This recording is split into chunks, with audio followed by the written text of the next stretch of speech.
Well, welcome to this video, which I've entitled God's Timescales Are Not Our Timescales. I have to say, I've struggled slightly with the title this week.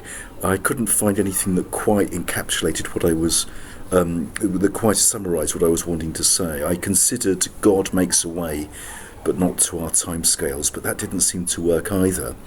But the basic premise of what I'm wanting to say today is that the timescales to which God works can be huge, and there's a whole number of biblical examples, some of which I'm just about to explore with you, where that's the case. And my starting point for thinking about this was looking at the book of Ezra. So context here, promised God's people under, this is about 500 years beyond the kingship of David. They've been banished into exile, and in Ezra and Nehemiah then they come back into the promised land, and then we see them starting to build the temple, and then at the end of chapter 4 of Ezra there's problems with the legalities, and the work is halted for a total of 16 years. Now, just pause for a moment. 16 years, right? Now, for the people involved at the time, that must have been intensely frustrating. They and their families have been banished from the promised land for something like 70 odd years by this point. So in general, the people involved will not have been there before. They'll have been told all these stories, and basically the premise is, look, life is difficult now here in exile, but when we're out of exile, back in Jerusalem, then we'll be able to rebuild the temple, then we'll be able to worship God as we're supposed to be and as our birthright all supposed. And there they are, they're back in the promised land, the work has started, the foundations are laid, there's great celebration, and then they have to stop for 16 years. So by the end of that 16 years, you've got teenagers who hadn't been born when the work came to a halt, and indeed the very small amount I know about building projects is that a 16-year period, 16-year stop in what happens is likely to mean that a whole lot of work that you did is now ruined and has to be destroyed before you can then start again. A huge length of time. But then when you start thinking about it, actually timescales in the Bible can often be extremely long. The timescale for Ezra and Nehemiah is actually quite surprising to discover that that's actually 120 years. And then many other examples can be found where things take massively longer than people might have hoped. So in 1 Samuel, we read about Hannah praying for a son year in, year out. We're not out how long it is, but it's reasonable to suppose this must have been carrying on, 10, 20 years that she's praying for a son, and finally Samuel is born, who then of course becomes an important leader in Israel, and then is instrumental in firstly Saul, then David becoming king. But a very, very long time that Hannah waited.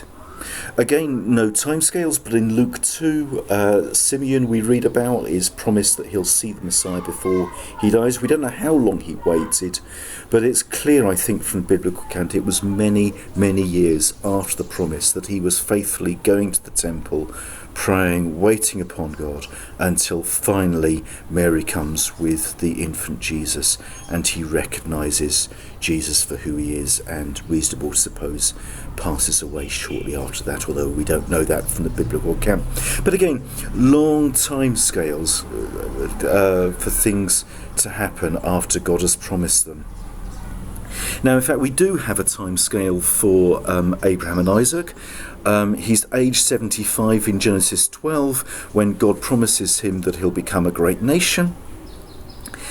To become a great nation, of course, needs to have a son, but the son does not appear. Whilst they're waiting, then there's the Hagar and Ishmael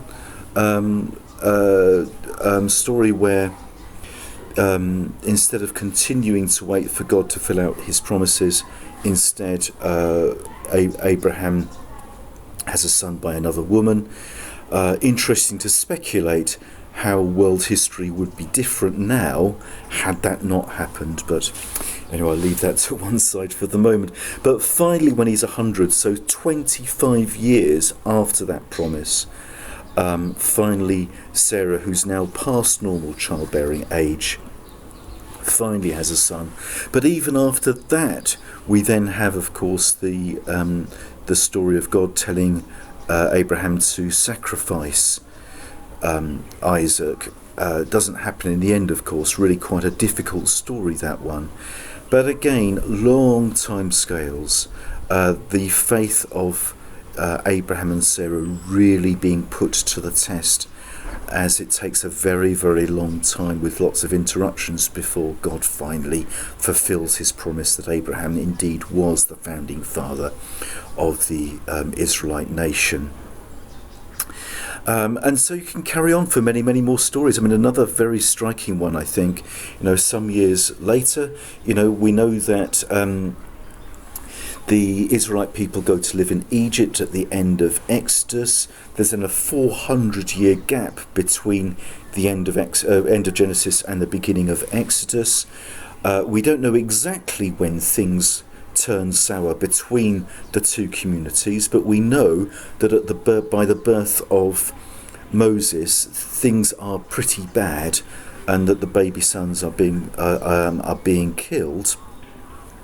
But yet it's a further 80 years after Moses is born before he and Aaron lead the Israelites out of Egypt. Again, very, very long time period to come. I'll actually come back to that particular incident a bit later.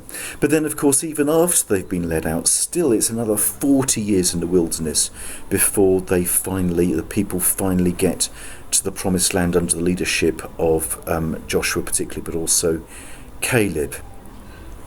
We talked about Ezra and Nehemiah earlier. The sense was that once the people had returned to Jerusalem after the exile, the expectation was that the promised Messiah was about to come. Actually, it was a further 400 years before Jesus came after that time. And indeed, there's a number of things that Jesus said that strongly implied that after his ascension into heaven, his second coming would come soon after. Well, here we are 2,000 years later, still waiting for that second coming. So many, many examples, many more that I could give, of things taking a very, very long time in the Bible. God does indeed work out his purposes, but not according to human timescales. Oftentimes things take much, much longer than we might expect. In 2 Peter chapter 3 verse 8 we read, "But do not overlook this one fact, beloved, that with the Lord 1 day is as 1,000 years, and 1,000 years as 1 day." God does not work to human timescales.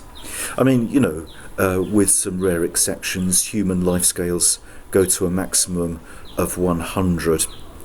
For us, 100 years is a very, very long time, beyond what we normally see as individuals ourselves. But yet for God, as we say, 1,000 years but a day but 1,000 years. So therefore, 2,000 years, or should that be 2 days, since Jesus came. If Jesus were to come today, tomorrow, 1,000, 2,000, 10,000 years, in eternal timescales, this would soon still count as soon. So God's timescales are not our timescales or anything close.